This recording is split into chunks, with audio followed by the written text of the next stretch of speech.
Friday, it's 5 p.m. and it is 91 days until Love and Beer 2025, Bradley. I know, and I just did that because everything's backwards Because on everything's mirrored. Yeah, Love and Beer 2025. Love and Beer 3. The E's already look like backwards threes to me. They do. I remember when you sent me that font being like, they look like backwards threes. And now it Works all out makes sense. great. It all makes Yeah. sense. We just need to So, get to Love and Beer 33, and then then we call it a day. Or 333 if we go across the lines. I Wow. mean, that obviously Yes. we won't be there for that. I'm not even sure we'll be there for 33. It's not a Well, given.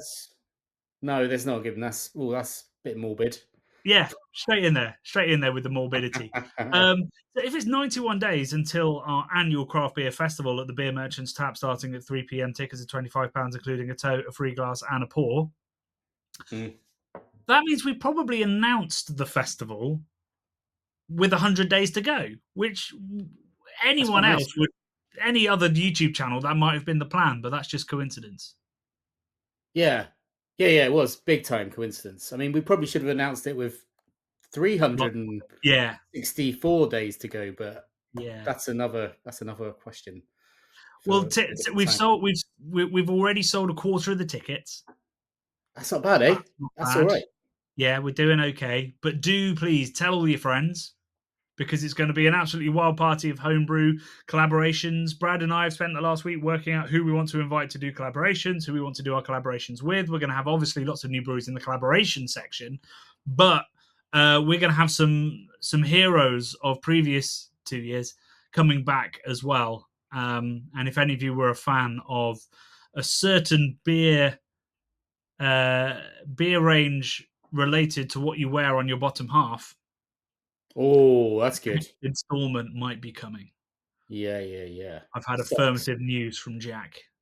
Oh, I saw he's excitingly opening a bar, isn't he, as well? Indeed, Baron are opening a bar in Cambridge, which is very, very exciting for me. It's actually easier to get to Cambridge for me, even though it's further away than his brewery, because trains go to Cambridge. They don't really go to a field just outside of Buntingford. So, I'm excited to be drinking some Baron in a Baron bar when it opens in a couple of months' time. Should we dig into the news? Before we dig into the rest of the beer news, I should say that on the topic of festivals, it's also London Craft Beer Festival this weekend. And by the time this podcast goes out, I will have already started my talks. We've got a really, really interesting list of talks. So I run the talks and tastings table. So I do a talk every session, but we get brewers or importers or cool people to come and do talks throughout the day. This year, we've got Verdant, we've got Anspach, we've got Vault City, we've got Siren, we've got Sierra Nevada, we've got Budvar, we've got Garage, Levig. We've got Heaven Hill, the distillery. We've got some really, really cool talks that are going to be happening. So if you are headed to LCBF, please do come and see me at the Talks and Tastings table. And if you're not yet headed to LCBF, I believe there are tickets left for Friday evening and Saturday evening. I think the afternoon sessions are both sold out. There's still time to come. And you're going to come to one of the sessions? Yeah, I think I'm definitely going to be there at some point. Probably, I've got to talk to Kirsty about when we might come. But when's the trade session? That's Friday day? That's Friday day. Friday evening. So you're there. Are you doing talks at the? Oh yeah, it's about that time, isn't it? You're doing talks at the trade session as well, or do you get a time off? Oh yeah, I get half an hour off at the start of every session. Just going to give a little shout out to Park Fever. Shout out Adrian. Just went to pick up a beer for this podcast, so I've got some lovely Winoradsky Pivovar. Close enough, so, yeah. I thought so too. I've gone for something a bit dark and naughty. I mean, session it's not that naughty, but this has been staring at me in the fridge constantly of late. So this is Stout Trick from Delisen, which I'm excited about. It's pretty good glassware, Brad. It's not quite right. It's pretty good. I know it's not right. Look at that! It's great color. Beautiful. Yeah, Winoradsky make Really, really great beer, and I'd love to go see their sort of taproomy restauranty thing in Prague. And one day we shall. I mean, there are rumblings of a trip to Prague this year. Do you know what? I actually did an all right job there. Brad, who needs an Aldi beer tower? I know. I don't know, Johnny, but you might find out if you do or not sometime They soon were in the supposed to near find out future. this week, Bradley, weren't they? They were, but that's how it goes. We pushed it back because we had an idea of something cool to do at the end of the video, which is another reason why Brad's run out to Park Fever today. So we're going to be adding a new end to that episode, and indeed splitting the episode in two gadgets, one episode on each, because it's that good. Two lagery gadgets, Johnny, for the summertime. Yeah. Pretty cool. Pretty excited about these. So yeah, Brad might be at LCBF. You might see him, but we're not entirely sure yet. Let's get into the beer news, shall we, Bradders? Because there's quite a lot to get through this week. There is, as always. I think the first thing we're going to get into, we shouldn't introduce, because I want people's true reactions to it. And obviously, we're now a video and audio podcast, so we will explain the audio you're about to hear to those listening on your headphones doing the washing up or taking the dog for a walk or whatever it is. But for those who are watching the video podcast, this is the kind of stuff that Brad sends me daily. And generally my response is something like, fuck the internet. So, you've had a pint of Guinness, but have you ever had a purse? Meet the Gurse, aka the Guinness purse. I care. That's enough. That's enough of that, Bradley. Can you tell the good people at home what we just witnessed? So it's, I think she's probably just an influencer. I don't know if she's an alcohol influencer, but she pops up on my feed. And she brought all the way from America, Johnny, in her luggage, a glass purse, which I don't know why you would have a glass purse, a vase. It was a vase or a vase, as we would say over here. So most people would put flowers on it, not stick it on a plane and take it to Ireland to pour Guinness. Yeah. So she thought it was a great idea to take something incredibly sharp and pointy and put it in a luggage, and then bring it all the way to Ireland, and then carry it round while you're getting boozed. I think it was in Dublin. It should be an advert for the airway, really. Whoever got that across safely has done a wonderful job. Yeah. No chucking. Have you seen the machines, the way they work? When they literally just punch the bags around like behind on those different conveyor belts. They're like just really aggressive, some of them. So I'm super surprised they got there. But we have got our own beers back. I mean, you brought some back from South Africa recently, but I mean, we brought loads back from lugging beer. I lugged a whole case of Heady Topper once. There you go. I know. Generally, cans can survive pretty well. Glass is a risk. Glass is a big risk. But you get those like jackets, don't you? Those inflatable jackets. Yeah. I had one. I got sent a beer in one recently, but I've lost it. So we've addressed the what. So it's an American influencer with a glass handbag that got it filled with Guinness. In true journalistic fashion, as I learned in my journalism masters, next we need the why. I think because we're talking about it, and probably loads of people the Guinness gang are all looking at it going, "Oh, that's top crack that is."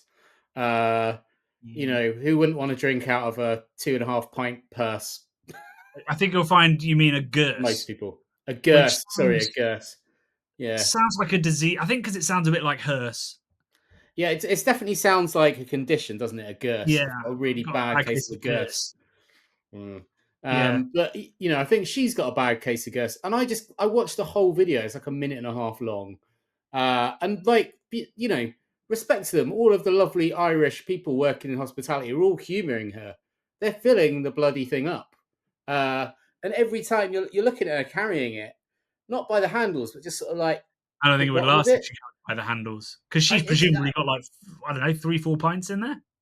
2.5 pints, I think she said. It looks like more than 2.5 pints. I didn't watch the full 90 seconds. You'll be amazed to hear. So you're having to fill in some details here. She says something like, you may have seen like a Prosecco purse before, but have you seen a Guinness purse? Something insane. Like, it's like, oh yeah, of course, we've all seen that. The whole thing just blew my mind when I saw it I think it was either late last night or early this morning. And like you, I had a different response. I was hysterically laughing. But it did make me think, what other sort of vessels would be good to drink out of that are sort of got shock value or have got novelty value? What did you come up with? I didn't. I was going to put it to you. Obviously, you get lots of like grim, sort of like posh kids that drink out of their shoes and stuff like that, which I've seen. I'm like, why would you want to drink out of your own shoe? No, thank you.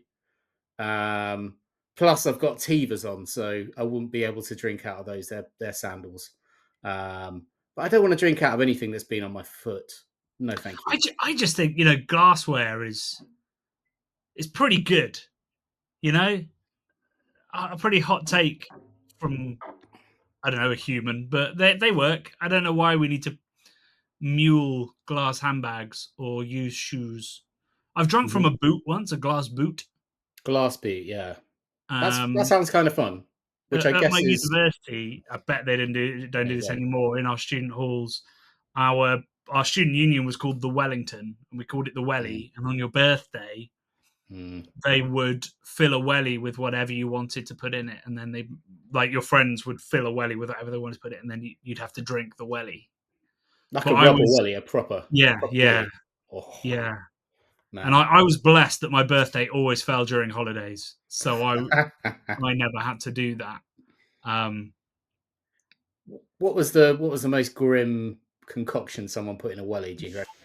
Obviously, once you learned that you could curdle milk by filling it with booze and then asking them to put a bit of milk in, because it had a coffee machine at the pub.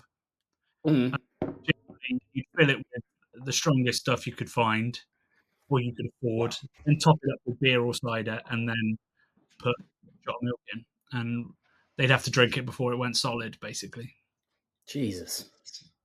Guys, well, I don't really understand. Man's inhumanity towards man is unbelievable. It's true.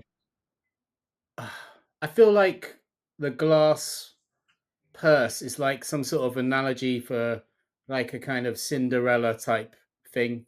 Maybe she's looking for her Irish hunk of monk to take back with her to America.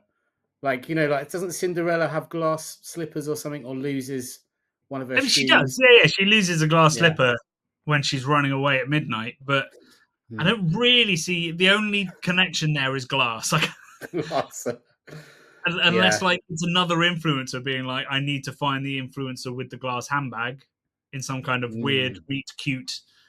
I mean, that's got Hallmark film written all over it. You see an influencer doing something in a pub, and you have to try and find the video they made and then find them, contact them, go, oh, I should stop talking. We should pitch this. I know, right? It sounds pretty good. Now you've said it. Yeah, I said nothing. The only other thing I thought was, that'd probably be quite good as a little ice bucket. You could get a couple of tinnies in there. Oh, it'd be very quite for it, I thought. Bucket. Although a glass ice bucket, you drop. No, it's a terrible idea, obviously. Yeah, it's not going to pan out. Anyway, I thought we'd spend about 30 seconds on this. This is the 7th minute we've spent talking about. You've had a pint of Guinness, but have you ever had a purse? Meet the Gurse. Yeah. So let's start talking about that, and let's go on to another thing that you sent me off of the Instagrams that also slightly made me hate the internet, but at least I think it has some marketing chops. Chef's kiss, if it's what I think it is. We'll dig into whether this is an original idea as the person thinks it is. But again, we'll explain this to people on the audio podcast, but you might not need it explained once you hear it. It's difficult to put into the spoken word how hard it is to make Hawkston lager. So instead, I've put it into a song for some farmers to sing.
Hoxton is fucking good.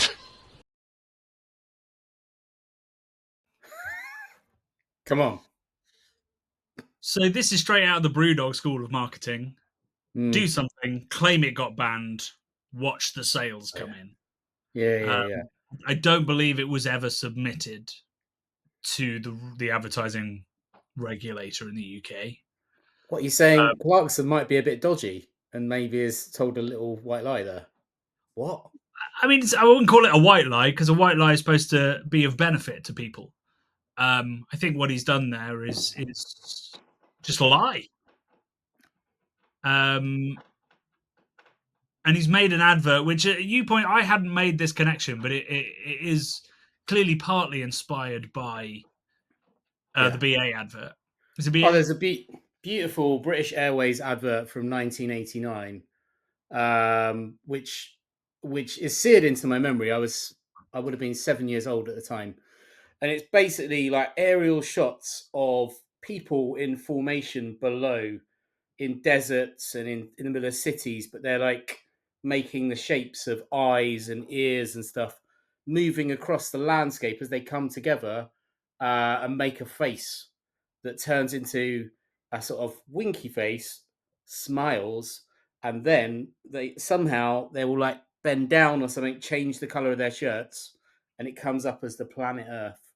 And it's got the same operatic music, well, the original operatic music over the top of it, which again is like locked in my memory always, that song. When I saw that for the first time as a kid, I thought that was the coolest advert ever. Genuinely, it is genuinely up there, like properly locked away. And it made me want to be like an advert director. That was how much it impacted me. So I think that's why I've got a real soft spot for what Jez has done here. I think it's class. I mean, it's a very simple idea, a very simple conceit to pretend it's been banned. I enjoy the joke. The bit's good. I wouldn't put an F in front of it. Would you get a nice looking middle-aged farmer lady to put an F in front of it unexpectedly in I don't even know what note or register that was she was singing at, but it was pretty good. I mean, they must have been very pleased to have found a farmer that could sing like that. Clearly. Do you think they're all farmers, or do you think there were some opera singers, rogues in the lineup there? I mean, I wouldn't like to cast more aspersions on Jeremy Clarkson, but I would say probably not. No, I think probably she's a farmer. I think that would be too controversial. I mean, maybe they all are. I mean, I have to say I have a soft spot for Clarkson's Farm. I think it's a pretty good bit of telly. I think it's a lot more scripted than people think, but maybe that's because to some extent I've seen the other side of TV being made and understand a little bit about how it's all put together. But I think it's pretty good telly, and it's done, a lot of the stuff for farming, which we kind of hope we could do for brewing, which is to sort of lift the hood and explain just how difficult it can be to work in a certain industry or work in a certain job. And he's done an incredible job at that. And you can't deny that, even if you think that he's probably quite misogynistic and a little bit racist. Yeah. But he's put together a clever advert, which I enjoy, and he's talking about lager and he's talking about British ingredients. I've emailed him and Instagrammed him multiple times trying to get our UNESCO thing on his radar and received nothing from his PR company, his agent, his TV company, or indeed him. So it's quite possible they're not seeing this, but it's also quite possible they only give a shit about British ingredients in the context of Hawkstone Lager. You did manage to offend one of his colleagues at one point, didn't you? So maybe I would say that James May offended me. Oh, you offended each other, maybe. I don't know. Maybe that'd be a way to go. We can burrow through James May to get to the heart of Clarkson. Maybe. Dark heart. Maybe. Yeah. I don't think that James May will remember me, let alone hold a grudge. So it's possible. They all own pubs now, right? Probably even the little one, Hammond. Hamster. They probably all own pubs. It seems to be what millionaires with too much money do. They want to find a way to lose money. Have you got the screen grabs from Farmers Weekly, Jonny? The quotes I sent you. Well, I didn't get the screen grabs from Farmers Weekly because there's one. So that would it's very much hard to read, but that would suggest that they are farmers. Can you read what it says for those? It says Jeremy persuasion. It's after us. He really engaged with what we were doing on our farms. He treated us like royalty, and that's a quote from Farmers Weekly. Buckinghamshire farmer Richard Heddy said that about Jezza. I feel like we should potentially add that Farmers Weekly, I think, believed that his ad was banned. So I'm not certain a lot of due diligence into that. Maybe. That's why I didn't include a screenshot from Farmers Weekly, because I was like, well, this is a puff piece. But maybe they're right, and maybe they're all farmers. I wouldn't be surprised if they were all farmers. I'd be very surprised if it was actually seen by the regulator, because I don't having watched Jeremy Clarkson try to open a pub, I don't think he's a man organised enough to actually send that to the regulator and have it out in time for him to be able to release that advert. So don't know. So yeah, Jeremy Clarkson doing a great job explaining how hard it is to be a farmer by generally being, I'd imagine, a pretty poor farmer. Let's talk about BrewDog now, shall we? Because there's been an absolutely fantastic article that's come out in the Financial Times about the situation at BrewDog. For those who are slightly behind the times, James Watt, the CEO or the captain, resigned sometime last year so that he could spend his life making people angry on the internet rather than just within his company. And it's now been taken over by people as punk as the former CEO for Specsavers. I believe he didn't last very long, and now I think we've got a new guy in who did an interview that wasn't very successful. I think with James Beeson at Drink. Was it James Beeson? I think he did an interview with, where essentially he said, and this line went viral. He said, "BrewDog doesn't have an image problem," which I think is probably broadly true with the wider market. Most people don't understand or know the controversies, but within the beer industry, the tastemakers, the people that are making content around BrewDog, it has a horrendous image. But my issue with a lot of the conversations around BrewDog of late has been that nothing is sort of backed up. You know, a lot of people are like, well, of course it has a public image issue. And you're like, well, it doesn't really outside of the bubble. So I really, really appreciated this piece by the FT, where I think finally a journalist has gone, look, somebody needs to actually dig into the data and explain just how fucked this company is in all sense of the word.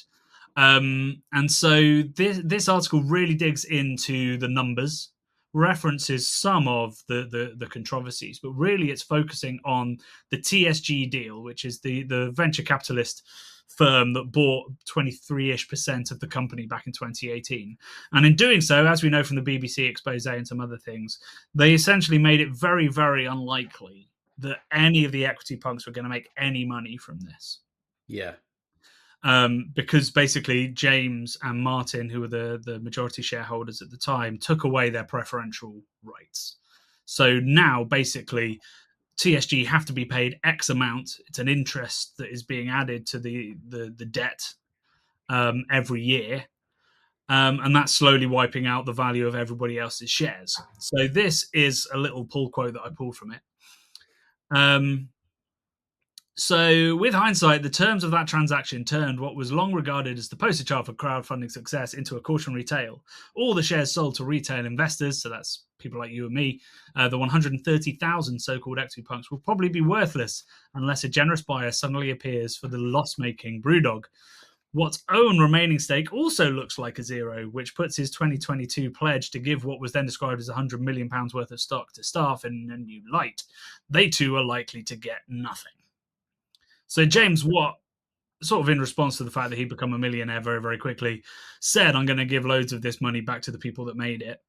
But that promise is pretty empty because he probably will have a worthless stake by the time they actually manage, well, by the time TSG actually managed to exit the deal and make a profit. Essentially, at the end of this article, they talk about what would it take for TSG to get out, because they don't actually have the power to exit. They need a vote of at least 50% of the membership, but they only own 23%. So they can only exit when the rest of the shareholders say yes. And the FT journalist has sort of done some maths to work out what it would take for a sale to go through. And essentially, they're saying that it would take at least 3 times BrewDog's annual sales, a price of 3 times their annual sales, which is about 700 million. Wow. For the equity punks to see any return. And this is a company that at one point valued itself at 2 billion,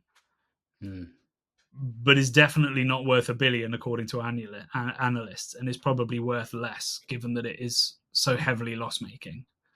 So I think I said it on the podcast maybe a year or two ago. I said I'm not certain in 5 years that BrewDog will exist, and I stand by that. I'm not certain that BrewDog will survive that deal that was signed, and I think a lot of people stand to lose a lot of money. And TSJE isn't one of them. Yeah, I think they will find a way to recoup their investment, but it will be at the cost of everybody else.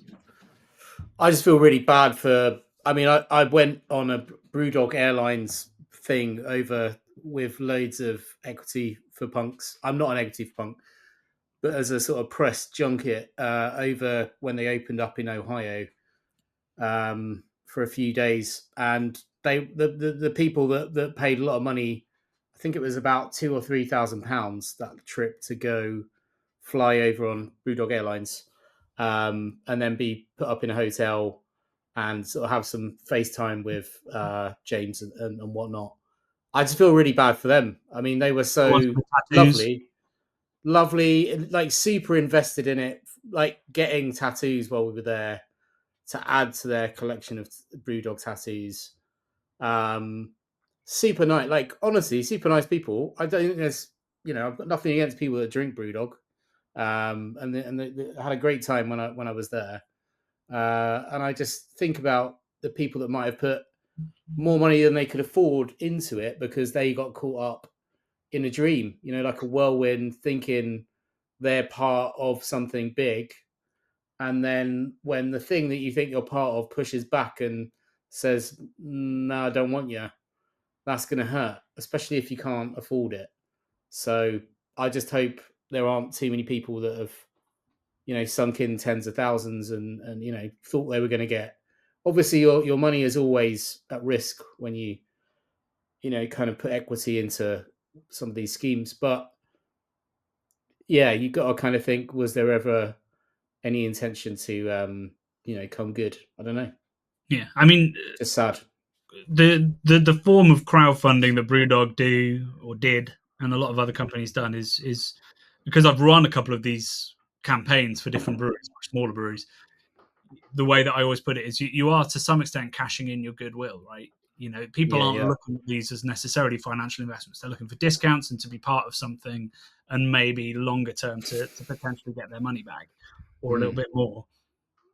And if you're cashing in goodwill, you've got to keep that goodwill going, and the new CEO of BrewDog can, shout it until he's blue in the face, we have no image problem. But the fact that he has to say that points to the fact that they definitely do.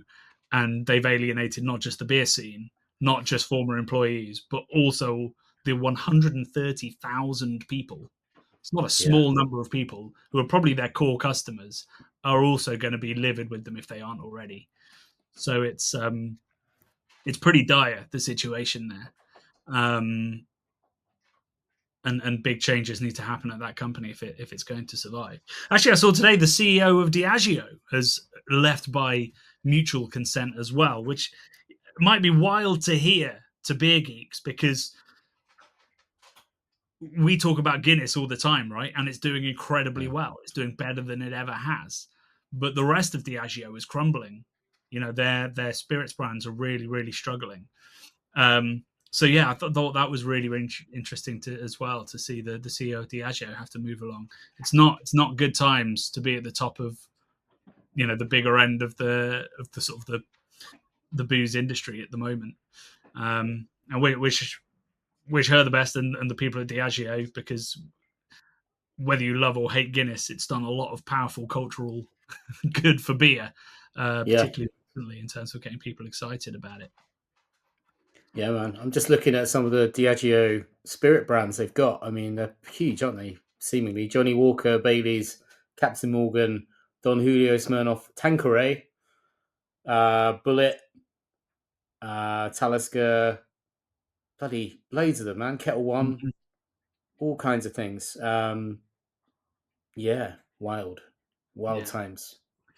I think we forget the Guinness is a tiny pie of a slice of the Diageo pie. Yeah.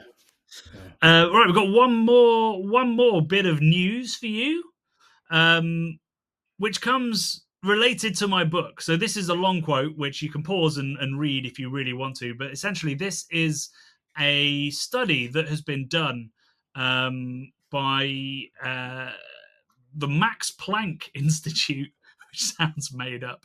Max Planck Institute for Evolutionary Anthropology in Leipzig. Yeah. And what they've done is they've done a cross-cultural analysis. So they've looked at lots of ancient civilizations and tried to work out whether there is a link between the amount of alcohol or the presence of alcohol and when and how strong a civilization was kind of built. It feeds very much into the Fortnum and Mason Drinks Book of the Year 2025, The Meaning of Beer. Because I really wrestled with this section of the book because, as they point out in this article, which is a great read, and there'll be a link in the description to the podcast, it's really hard to know for sure how much of a role alcohol, and more specifically beer, because most of it would have been beer or mead, really had on the influence of civilization. It's sort of, I would say, more widely accepted that beer did not instigate civilization, which was a claim that was made because people thought that we stopped our nomadic way of life to grow grain for bread and for beer. I think it's now more widely accepted that we stopped for all sorts of reasons, mostly climate change. It became warm enough to stay where we are. We found places where we could domesticate grain, and then suddenly had to domesticate a lot more grain, brew a lot more beer, and make a lot more bread because our populations exploded as a result. So it's not so much that beer instigated civilization, more that settling instigated brewing on a scale that we'd never seen before. But this one's really interesting, and they do actually find it's called the drunk hypothesis, this idea that if there's a lot of alcohol in your society, you're probably more civilized. You're doing all right. Yeah. They did find that there was a positive relationship between the presence of fermented beverages and higher levels of political complexity, which I think a lot of day-to-day people would be staggered to read, right? It's very much not the reputation that alcohol has in the modern world. And the article kind of annoys me that academics feel that they have to do this, but they do note that in today's world where alcohol is available in unlimited quantities, including high alcohol distilled beverage, drinking has become more solitary and isolated, and the dangers of alcohol consumption may in some cases outweigh the potential social benefits. The fact that academia has to apologize for its own findings is a little bit mad, but the point they make there is perfectly sound. The reason it was so important politically and culturally is because you needed beer to survive. It was clean water, it was high calories, and those two things were incredibly important, and therefore became socially and religiously important. But yeah, it's an interesting study because it does sort of really confirm that being a brewing nation meant being a more civilized nation. Those two went hand in hand. So yeah, it's an interesting article, and thankfully it doesn't contradict what I put in the book. I wasn't quite as effusive in making that link, but I did make it. So yeah, that's a really interesting article, and I haven't read the full study yet, but I'm definitely going to. So we have talked. Oh, sorry, go on. Before we go on, there is in antiquity as well. There is the praxis of the ancient Persians, which was described by Herodotus about deliberating on important matters, both drunk and sober, and using this method to validate decisions. So there's an ancient saying in vino veritas, which is the Latin phrase which means alcohol, truth in wine, essentially, and all that. So there you go. But I mean, he's probably in your book, isn't it? I would argue all day long for the idea that if you were a good brewing nation, there is more chance of you being a civilized and complex political structure. I would not necessarily argue that being drunk does that. No. The booze produced back then was very low ABV. Yeah. I actually subscribe to the stoned ape theory, Jonny, about how we had a... Do you know about this? The stoned ape? Yeah, the stoned ape I know the theory. drunken monkey theory. The stoned ape theory, proposed by Terence McKenna, is a controversial hypothesis suggesting that psilocybin mushrooms, specifically magic mushrooms, played a crucial role in the evolution of human consciousness. It posits that early humans consuming these mushrooms experienced a cognitive revolution, leading to advancements in language, abstract thought, and other uniquely human traits. However, the theory is widely rejected by the scientific community due to lack of empirical evidence and methodological flaws in McKenna's arguments. But I subscribe to it. Makes sense to me. The stoned ape theory. Apocalypse all over again. I'm just going to have to shut down the conversation and be like, I can't engage with this belief, Bradley.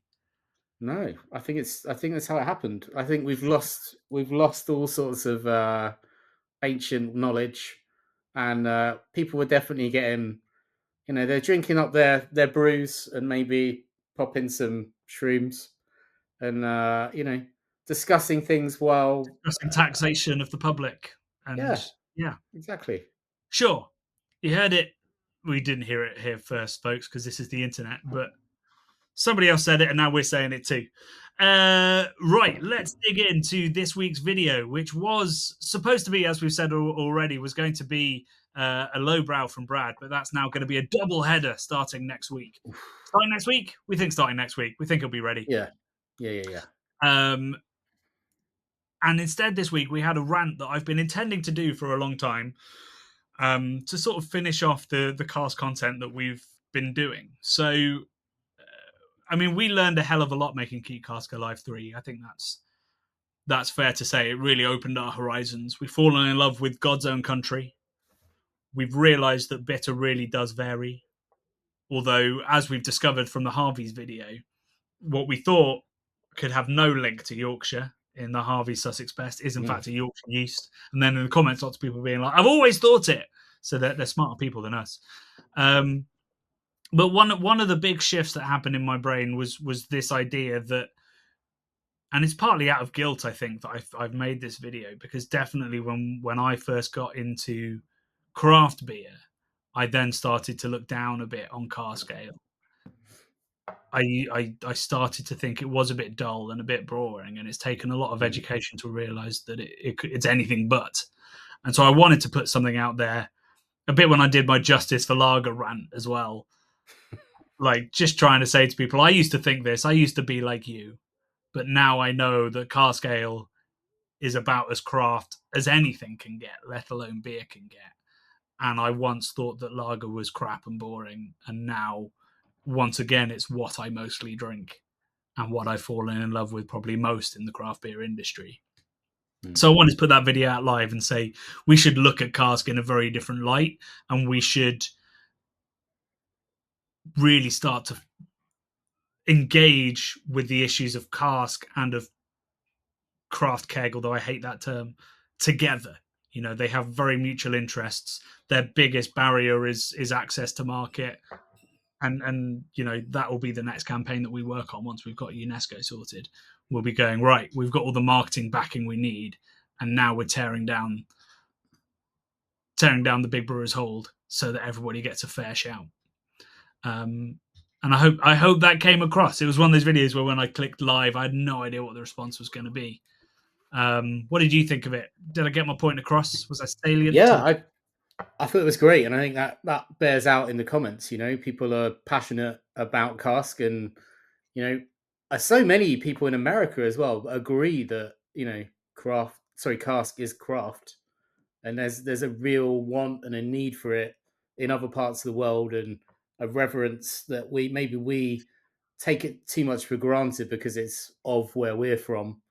But it's held in super high regard in different parts of the world where people, they're traveling to the UK to experience the fresh bread of beer, like the freshest alive beer you can get.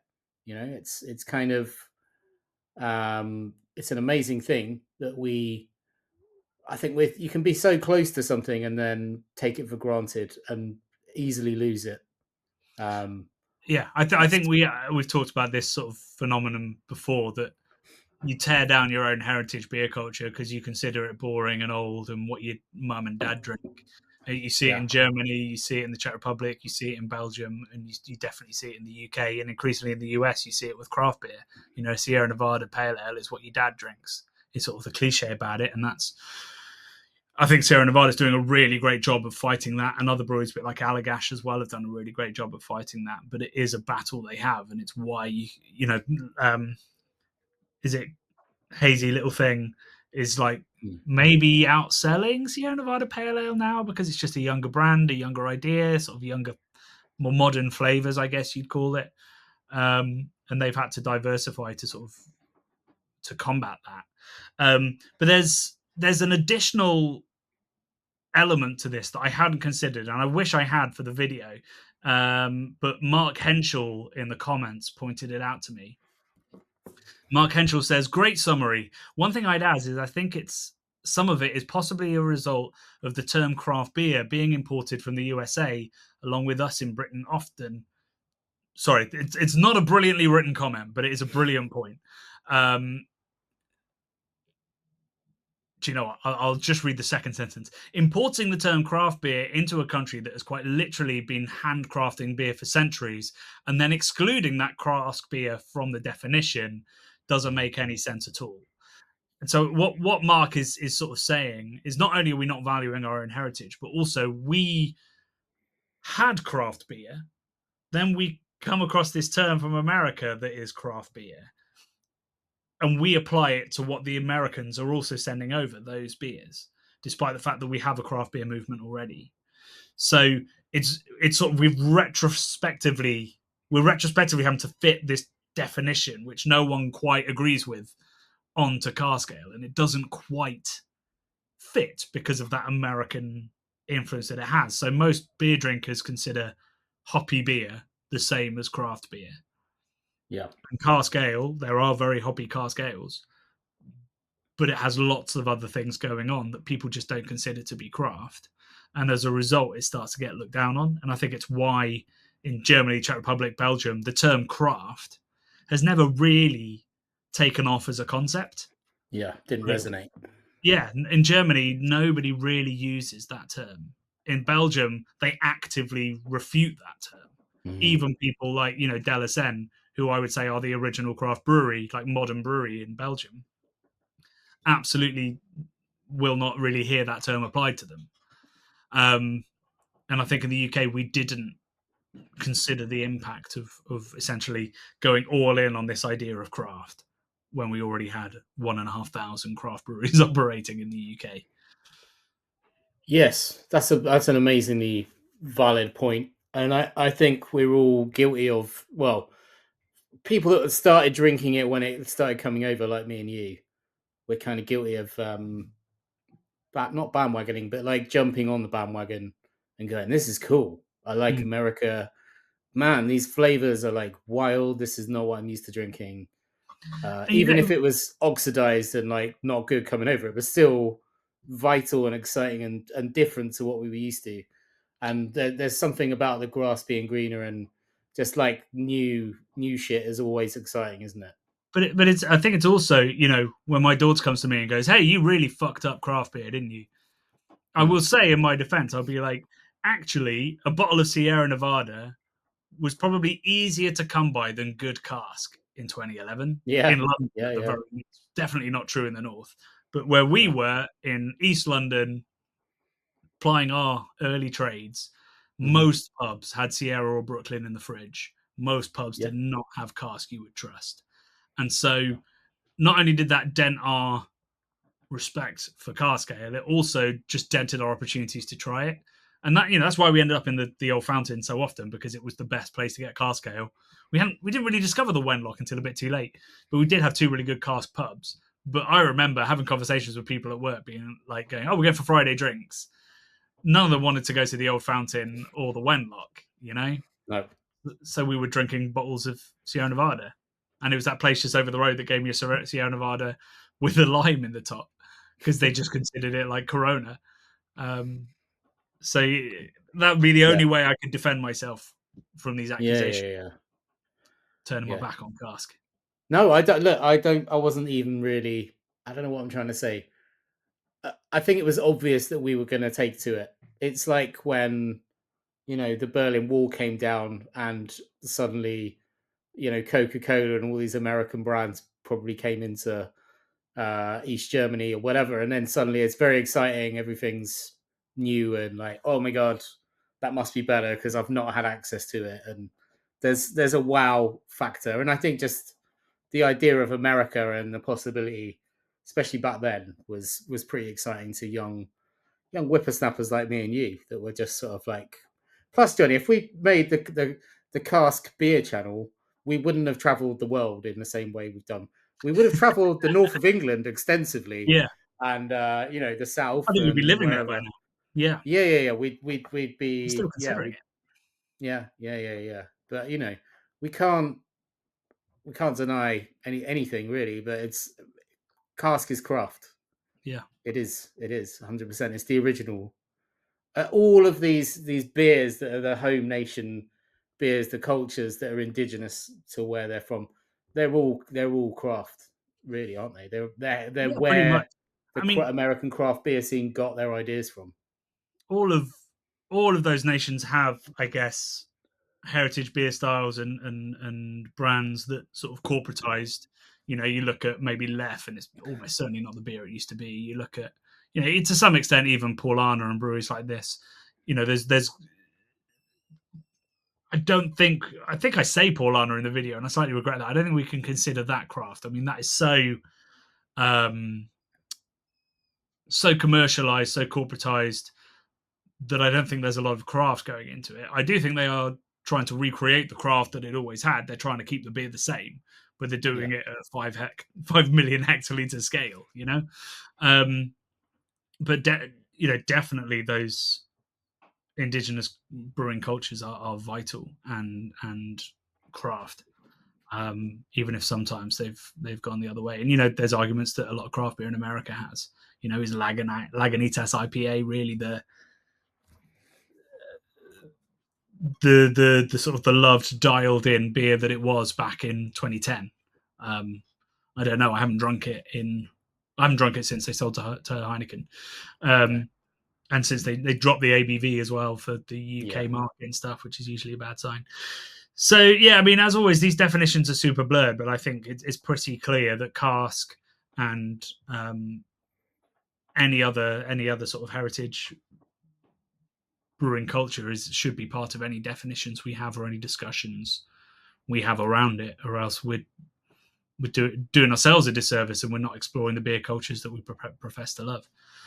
So that was kind of the point I wanted to make, and to make sure that people understand that if you're championing cask, you're probably helping modern craft, and if you're championing modern craft, hopefully you're helping cask, because I think their interests are so aligned that they are essentially the same thing. And hopefully more and more people just look at the bar and don't go, it's cask and it's craft. They just go, good beer. Which one am I having now? Exactly. And hopefully getting samples of the cask just to be certain. Cool. So yeah, that was this week's video. Next week's video, I'm really excited for you folks to see, because it's been a long time since the last lowbrow, and I think that they're two pretty cool gadgets that Brad does a wonderful job of presenting, because they weren't easy. They weren't easy gadgets to get along with. Oh no! Keeping you cool during a heat wave, which you did on the whole. I don't know what was happening when the cameras weren't rolling, but release the stuff that hit the editing floor. There's lots of effing and jeffing going on for sure. Man, I won't say what they were, but Jesus. There's a bit where you like something's not working, and you just sort of put it down, and you just look at the camera and just go, "Oh, Jonny." And just like, I don't know whether you were thinking about me in the editing suite or just you being like, why did you make me do this or whatever. No, I just thought, oh my God, I've just filmed this whole thing and it hasn't worked. The freaking gadget does not work. It just didn't work. But I got around it. I managed to make it work. I'm giving it away, Jonny, but well, we're building up suspense. There are some things like, bottle openers that you're like, okay, that's pretty easy. I know how that works. But when you start throwing in mechanics and sensors and undulating dippy things that are temperamental and things you have to put in the friggin' freezer for 48 hours, and then man, it's there's lots of strange technology coming your way. Hopefully there is. And long may that continue. There's more gadgets we want to do, and hopefully put some more out there will mean that some companies get in touch with us as well and give us some ideas and some gadgets to work with. So next week will be a lowbrow, and then the week after that will be a lowbrow, and then hopefully by then I will have got to grips with the South African content. There's essentially, I'm working on a really intricate but hopefully very beautiful intro kind of montage for all of the episodes, which I'm spending far too much time on. But if it works, I'm going to be very happy with it. So it's taking a little bit longer to put together than I was hoping, but it will be with you. And actually, next week, I am off to St. Mars of the Desert to film as well. So we'll have that feature coming in because we want to do more British brewery features. There's something we haven't... Sorry, I said we've done loads. That's been entirely what we've done this year. But modern breweries, so visiting some of the breweries that we've been tipping or saying are underrated. We want to visit those guys and give them time to speak for themselves, I guess, is the reason behind it. Because we got this wonderful email from Dan and Martha after we put our St. Mars of the Desert video live saying, like, we were amazed by how much you understood what we're trying to achieve, but you're wrong about lager. So... So part of this trip will be to see what Dan meant when he said we need to have a conversation about lager, and I'm very much looking forward to hopefully agreeing, or politely disagreeing with him on that. So that'll be that. We're filming that next week, so that'll probably come out after the South African content for your delectation. But until Wednesday, it's love and beer from me. And it's love and beer from we. We're doing the Morecambe and Wise, are we now? There we go. Yeah.